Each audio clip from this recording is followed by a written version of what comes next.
Nikki. I'm going to jump in. Today's question is kind of long. Shayna picked a long one, but I'm going to jump right in.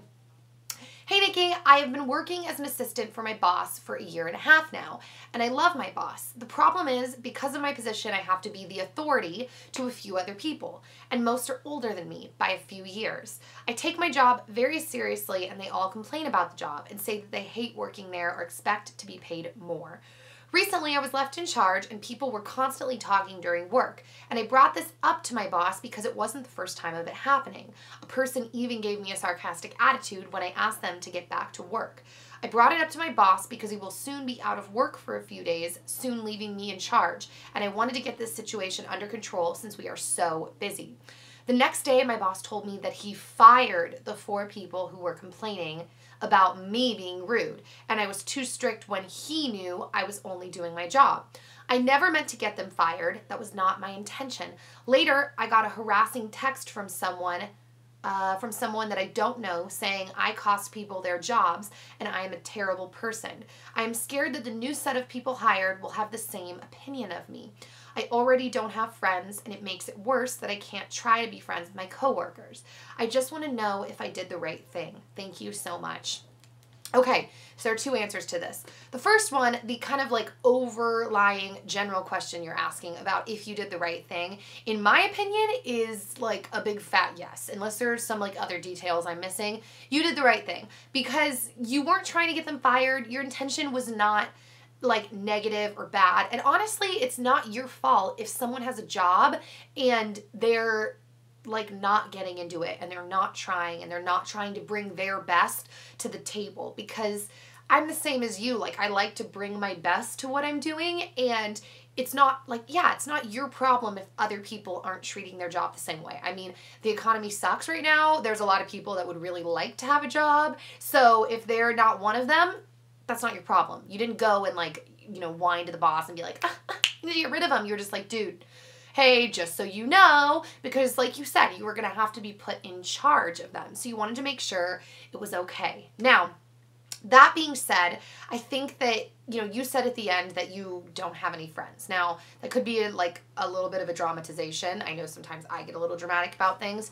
Or if that is true and you don't really have any friends, this might be one of those weird situations where there are 2 things to look at here that maybe don't necessarily have to do with each other, but like it's good to look at.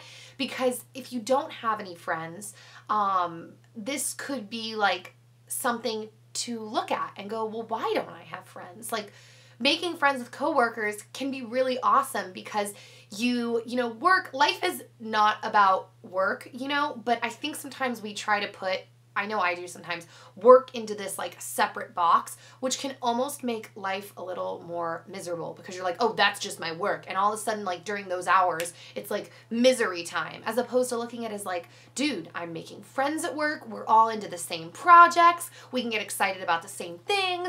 We can sit there and rather than gossiping, we can brainstorm creative ideas for projects. I know for me, like I tend to get like a little obsessed with work. And I know for a lot of you, for those of you that don't know, YouTube is like my work, but I love it so much that sometimes I just get in this flow, and sometimes it's bad. It's like I need to step away from the computer and like go do something else, but sometimes it's not so much that it's like I just gotta work, more that it's like, dude, I like having the feeling of like getting into something and brainstorming and talking with people about something that isn't like other people. You know what I mean? About something that's just like, let's think of like creative ideas. Let's come up with plans. It's like fun to create. And the same thing can be said at work.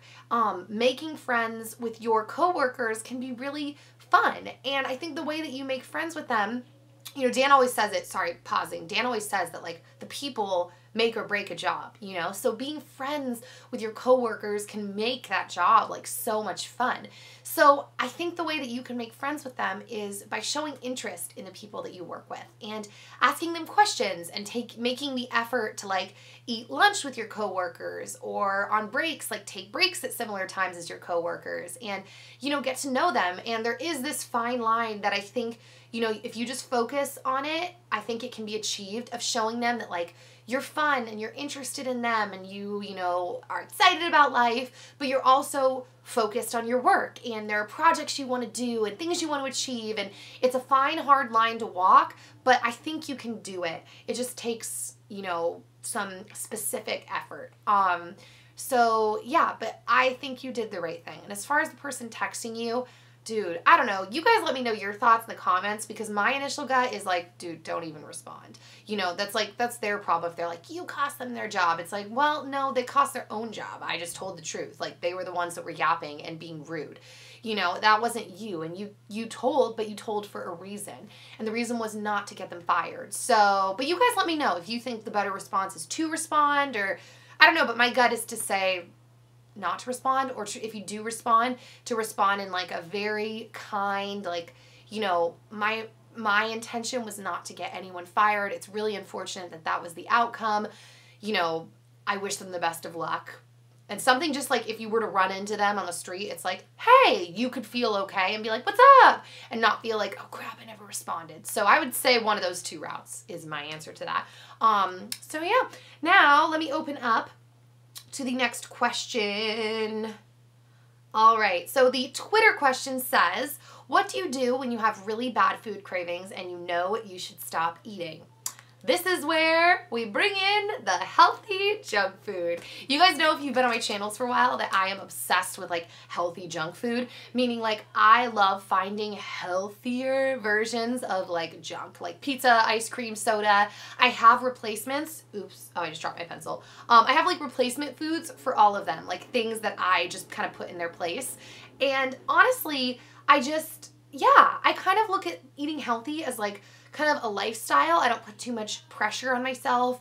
I feel like that stops me from binge eating, because I'm not like, I have to be perfect, but I don't just like, whatever. I just kind of try to feed myself well, you know? And if I'm really craving stuff, I just reach for like the healthier one. And I just am like, all right, that's kind of like not very disciplined, but that's honestly what I do. So yeah. Now for the personal question, it says, are you still vegan? No, I am not vegan. So I was only vegan for about 8 months. I have to move the camera, it's bothering me. When I lived in Singapore. I was vegetarian for 4 years, a little over 4 years. And a few months ago, I kind of started eating meat again. So I'm not like an avid meat eater by any means, but I do have meat a couple times a week now at this point.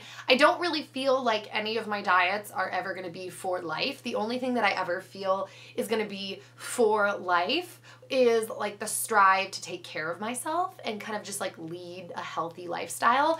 And I felt like, you know, a few months ago that had changed, in the sense that like all of a sudden for the first time in 4.5 years, I wanted meat. And I thought that that was weird. So I was like, all right, I guess I'll start eating some meat sometimes. So occasionally I have chicken or turkey. I haven't had beef yet. I've actually had a bite of Dan's mom's steak, but I haven't really, like, haven't had a burger, haven't had anything like that yet. So I don't know if I will. I'm not going to rule it out, but yeah, that's kind of what's going on. So I will see you all later. Send your questions, messages, all that stuff to asknikkiP@gmail.com, or use the hashtag AskNikkiP, and I will see you later. Bye, guys.